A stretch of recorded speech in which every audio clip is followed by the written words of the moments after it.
Hello everybody and welcome to a brand new Jurassic World Hammond Collection action figure review. The last time I looked at a Hammond Collection figure, I was in a happy committed relationship. I mean, it was further back in the summer. The first statement was true. But anyway, this is the brand new Hammond Collection Scutosaurus, the first figure for the final wave of Hammond Collection figures. This is the final 24 wave because in 25 they are changing the packaging as far as we know. Add this Real FX label here and have a kind of different refresh to the box. So some people are considering this a 25 figure. I considered it a 24 figure just because the packaging refresh. Like all the previous Hammond Collection figures that don't have this new like logo, smaller version here, those are like obviously like 2020. Like the Carnotaurus, it released in 2023, but I consider it a 2024 figure. This is a 2024 figure, even though the rest of the wave is showing up in 2025. Now, unfortunately, I got sent an international version of the box, so it does not have the blurb or the other figures in the wave. But I can't explain what's on the other side of the box on the US release. But taking a look at the box as it is, you got the Hammond Collection logo, you got the embossed T-Rex logo, the warnings in all the different languages, I think French and Spanish. Scutosaurus here. This is an original figure for the Hammond Collection, however this is loosely based off of the Lost World action figure, which is a pretty neat kind of reference.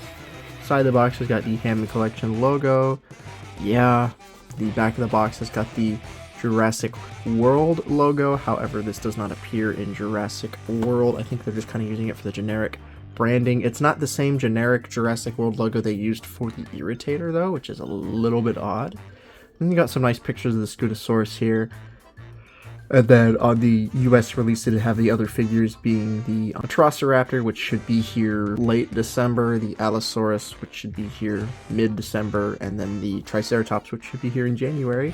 I've got them all ordered. And then the side of the box has the Scutosaurus here in Jurassic World. There will be a text blurb about Scutosaurus. It has something about being a sturdy herbivore and whatever. And yeah, Scutosaurus is a pretty interesting one to get in the line. So I'm gonna get this guy opened out of the box.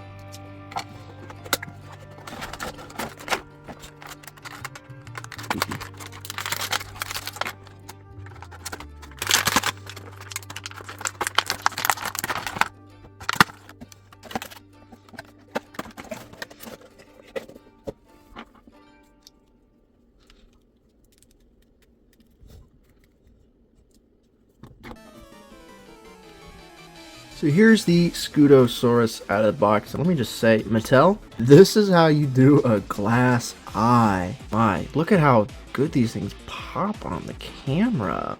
Mine don't look to be seated exactly right, but you can see they follow the light, which is super neat.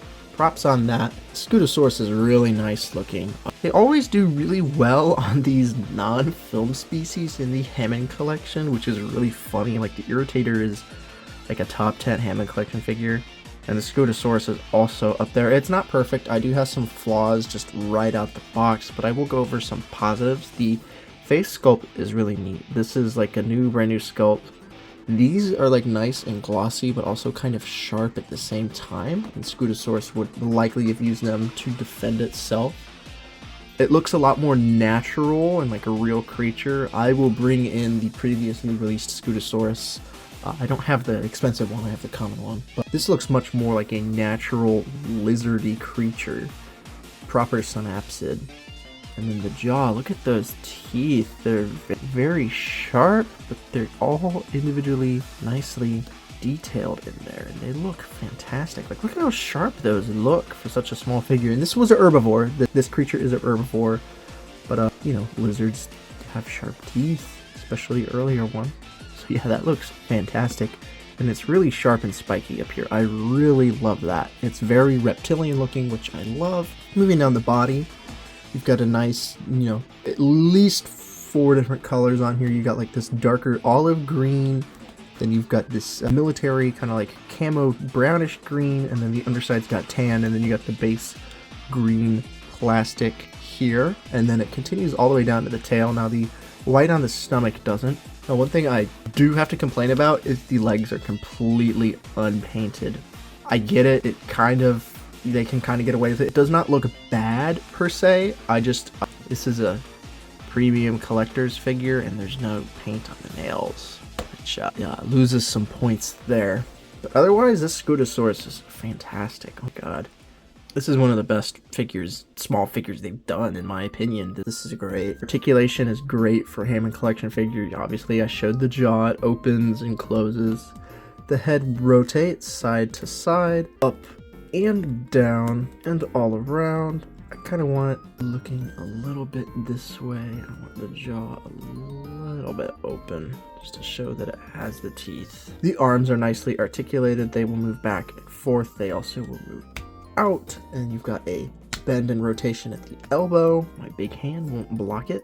And then the hand also has all of that. And then the back legs will have all of the same articulation minus the hand. For some reason they don't put the back leg articulation, but I think that's just a budget. All of the small quadrupeds in the Hammond Collection are like that. And then the tail does rotate and swivel. I don't think I got it on. Yeah, I didn't pop it in right. This is a hard one to pop in. It's such a small tail. Go in there. I think that did it. But yeah, the tail rotates and bends, all of that. Good stuff. So yeah, I absolutely adore this Scutosaurus. I'm gonna go ahead and bring in my 93 Classic one. The 93 Classic one is a bit bigger, but this looks like a cartoony creature. This looks like it could have lived or appeared in a film, which I think is super neat. Now, this is a great figure, don't get me wrong, but this is a great Scutosaurus figure. Just look at the eyes. I love the eyes on this figure. But yeah, Scutosaurus is really neat. I do want to compare it to my Hammond Collection Dimetrodon, so I will be back in the dorm for that, so I'll keep you updated there. As far as a ranking, 9 out of 10. This is a fantastic figure. This thing's great. But let's go ahead and move on and compare it to the Hammond Collection Dimetrodon back in my dorm. So I've got the Dimetrodon here with the Scutosaurus, and yeah, it's not even a fair competition. The Scutosaurus is just such a great figure, and just like the basic probably half a year of development between these two figures truly shows how far the Hammond Collection has come in 24. The Dimetrodon is not awful. It's just the eyes are too small. That's really what kind of killed this figure, was the small eyes. Scutosaurus's big eyes truly make this figure pop, while Dimetrodon looks like he's squinting perpetually. So, 1 point for Dimetrodon. It does have painted fingers. Otherwise, Scutosaurus beats it out. But I did want to compare the two synapsids in the Hammond Collection, and I do think both are pretty great representations. It's just Scutosaurus easily beats out Dimetrodon as far as a figure goes. And as far as the video goes, that's all I do have to say about this Scutosaurus. Hope you guys have enjoyed, and if I don't see you guys before, have a Merry Christmas and other Kwanzaa, all that fun stuff. Have a good one.